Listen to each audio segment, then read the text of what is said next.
13,820 करोड़ का काला धन रखने वाले अहमदाबाद के महेश शाह आखिरकार इनकम टैक्स अधिकारियों की गिरफ्त में आ ही गया। सरकार की डिस्क्लोजर स्कीम के तहत महेश शाह ने अपने पास 13,820 करोड़ ब्लैक मनी होने की सूचना इनकम टैक्स डिपार्टमेंट को दी थी और उसके बाद से लापता था। इनकम टैक्स अधिकारियों की गिरफ्त में जिस शख्स की तस्वीर इस वक्त आपकी नजरों के सामने है, उसका नाम महेश शाह है और इसने आयकर विभाग को बताया था कि इसके पास 13,820 करोड़ का काला धन है। जी हां, बिल्कुल सही सुना आपने, 13,820 करोड़ का काला धन।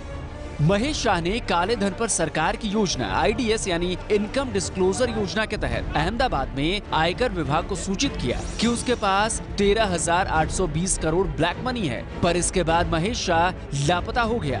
जांच एजेंसियों ने इसकी तलाश शुरू कर दी। आखिरकार आयकर विभाग के अधिकारियों के हत्थे ये चढ़ ही गया। अब जरा सोचिए, 13,820 करोड़ की ये रकम कितनी बड़ी है। अगर 1,000 रुपए के नोट हों तो 13,82,000 गड्डियां होंगी। अगर नोट 500 का हो तो करीब 27,64,000 गड्डियां होंगी। महेश शाह के चार्टर्ड अकाउंटेंट के मुताबिक इसका जमीन का कारोबार है। बिजनेसमैन कहा जाता है, इंपोर्ट एक्सपोर्ट का कहता क्या है, कुछ पता? कोई भी इंपोर्ट एक्सपोर्ट का या कोई बिजनेस है ही नहीं उनका। Mostly is in land and all those things, nothing more. Mahesh Shah के जमीन का कारोबार कितना बड़ा हो सकता है, इसका अंदाजा आप उस सामान्य से फ्लैट से भी लगा सकते हैं जिसमें ये रहता है। मुझे नहीं पता, अभी वो आएंगे तो आप उनसे सवाल कर लीजिए। कांटेक्ट किया आपको या आपकी मदर को? हम लोगों को किसी को कोई कांटेक्ट ही नहीं है।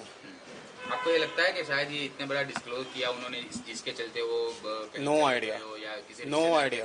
मीडिया के थ्रू अपने फादर को अपील करना चाहते हो? कोई अपील मुझे नहीं करनी। महेश शाह को 30 नवंबर को टैक्स के तौर पर करीब 1,000 करोड़ रुपए आयकर विभाग को देने थे, लेकिन जब वो नहीं पहुंचा तब से ही आयकर विभाग उसकी तलाश में जुटा हुआ था। और ये माना जा रहा है कि इस शख्स से अब जब पूछताछ होगी तो कुछ और नई जानकारियां निकलकर सामने आ सकती हैं कि क्या वाकई इस तरीके का ये कारोबार चला रहा था, कि इसने इस तरह से ये संपत्ति जमा कर ली, या फिर कुछ और लोग भी इसके साथ शामिल हैं। आखिर क्या है ये पूरा गोरख धंधा, क्या है गड़बड़ झाला, ये एक बड़ा सवाल है। ब्रजेश कुमार सिंह इस वक्त हमारे साथ जुड़ गए फोन लाइन पर इसी खबर पर और ज्यादा जानकारी के साथ। ब्रजेश, और क्या कुछ पता चल पा रहा है आपको इस खबर के बारे में? अखिलेश, फिलहाल महेश शाह को जो है लेकर जाया गया है जो इनकम टैक्स का यहाँ पर ऑफिस है अहमदाबाद में, वहां पर, और वहां पर जो है इनकम टैक्स के जो अधिकारी है महेश शाह से काफी सघन ढंग से पूछताछ कर रहे हैं। पूछताछ इस बात की है कि आखिर 13,000 करोड़ रुपए से भी अधिक का जो IDS स्कीम के तहत जो डिक्लेरेशन किया था महेश शाह ने, जिसके बारे में खुद उसका कहना था कि ये रकम उसकी नहीं है, तो फिर आखिर ये रकम है किसकी? क्योंकि बार बार वो कह रहा है कि मेरे पीछे कई सारे महत्वपूर्ण लोग हैं समाज के, इसमें बिल्डर्स भी है, नेताओं की तरफ भी इशारा है। तो आखिर ये बड़े नाम हैं कौन जिनके बिहाफ पर एक तरह से कह सकते हैं, जिनके मोहरे के तौर पर उसने IDS स्कीम के तहत इतनी बड़ी रकम को डिक्लेयर करने का ऐलान किया था, वो भी आखिरी दिन। ध्यान रखें कि जिस दिन IDS स्कीम क्लोज हो रही थी उस दिन रात में 11:30 बजे उसने यह एप्लीकेशन डाली थी। तो काफी बड़े सवाल उभर कर आ रहे हैं कि आखिर वो किसका मोहरा है, अगर वो खुद कह रहा है कि रकम मेरी नहीं है। और इसी दिशा में पूछताछ फिलहाल इनकम टैक्स के अधिकारी कर रहे हैं। चलिए ब्रजेश, इस खबर पर नजर बनाकर रखें। फिलहाल बहुत बहुत शुक्रिया इस जानकारी के लिए।